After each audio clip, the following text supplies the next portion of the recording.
Hello everyone, I welcome you all to my YouTube channel.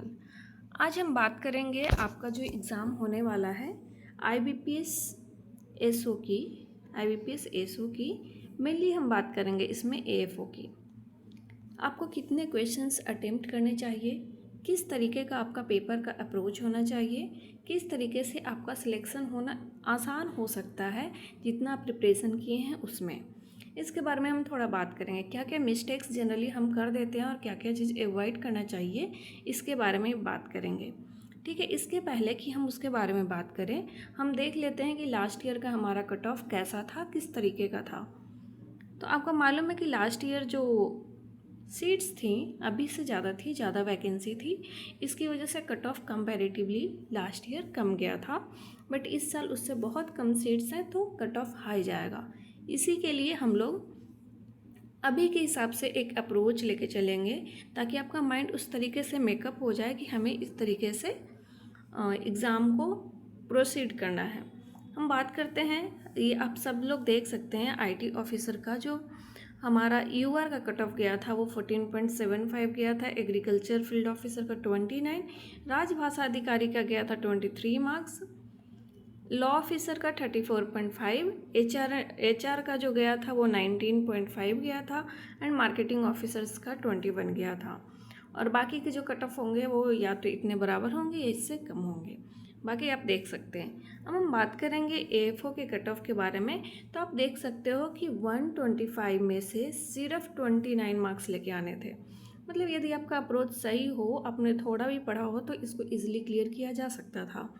But इस साल ये cut off 29 नहीं रहने वाली। यदि सेम लेवल ऑफ पेपर होता है जो पिछले बार का पेपर का लेवल था, यदि उसी लेवल का पेपर होता इस साल भी, तो भी ये कट ऑफ आपका 45 तक तो जाना चाहिए, क्योंकि आपके सीट्स बहुत कम हैं, तो ये कट ऑफ चला जाएगा 45 तक।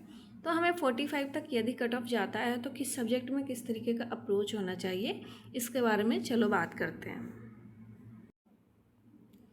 अभी हम बात करेंगे तीनों सब्जेक्ट का। आपको पता है कि आपका English, maths and reasoning, maths को एप्टीट्यूड कह लें, तो ये तीनों सब्जेक्ट में आपको सब में बराबर बराबर टाइम मिलेगा, 40 मिनट्स मिलेगा। 2 आवर्स का आपका पेपर होता है, 14 to 3 यानी कि 120 मिनट्स का आपका पेपर है।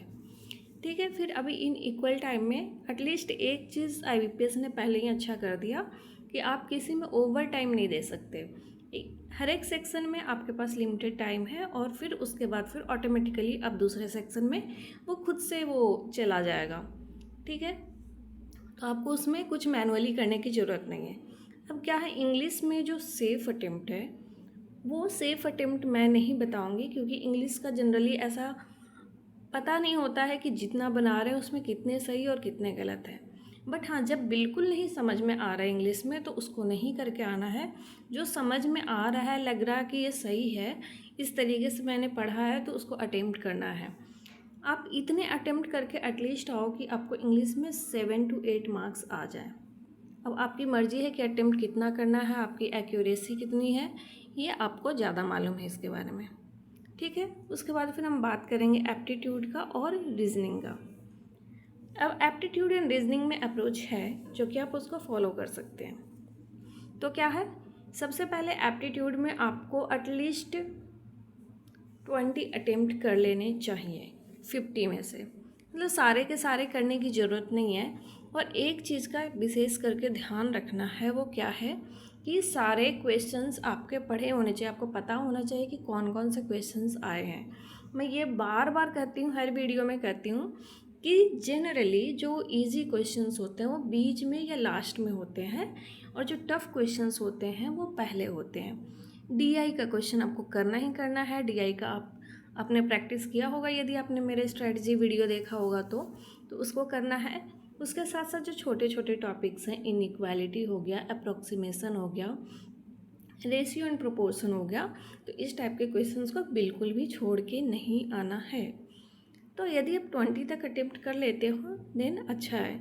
यदि आप एक दो क्वेश्चन ऊपर नीचे होता है, एप्टीट्यूड की अच्छी बात यह है कि आपके जो भी आंसर्स आएंगे वो एक्यूरेट आएंगे तो सही है, नहीं आए तो वो गलत है। ठीक है, तो एप्टीट्यूड का ये अच्छी बात है कि जनरली एक्यूरेसी अच्छी होती है इसमें। तुक्का नहीं मारना है, जो बन रहा है उसको बनाना है।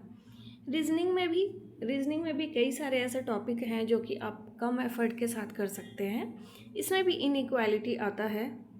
इनइक्वालिटी वो आप आराम से बहुत इजीली कर सकते हैं।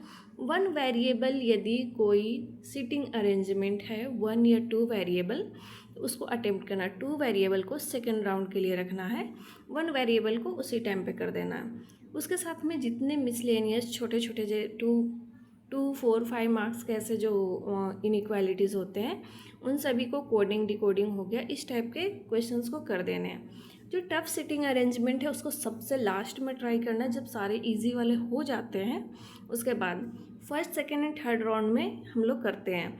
जनरली थर्ड राउंड मैं तो नहीं जा पाती थी, फर्स्ट एंड सेकेंड राउंड ही होता था। फर्स्ट राउंड में वो क्वेश्चन जो कि ईजिली एक बार में देखने से बन जा रहा है उसको करना चाहिए। सेकेंड राउंड में वो क्वेश्चन जिसको हमने देखा और हमें लगा कि बन सकता है, अभी माइंड में तुरंत उसका आंसर तो नहीं आ रहा पर ये बन सकता है, इसको सेकेंड राउंड में करते हैं। और जो एकदम लग रहा है कि पता नहीं इसको कैसे करना है, इसमें तो दिमाग लगाना होगा, वो थर्ड राउंड में जाता है। तो जनरली थर्ड राउंड का टाइम नहीं होता क्योंकि 40 मिनट आपके पास लिमिटेड टाइम है, तो इस तरीके से आपको अप्रोच करना है। And all the best. सारे डॉक्यूमेंट्स अच्छे से रखना, अच्छे से पेपर देना, माइंड को कूल रखना है, काम रखना है, ज़्यादा प्रेशर या परेशान होने की ज़रूरत नहीं है। आपने जितना प्रिपरेशन किया है वो इनफ है आपके कट ऑफ को क्रॉस करने के लिए। Thank you so much, bye bye.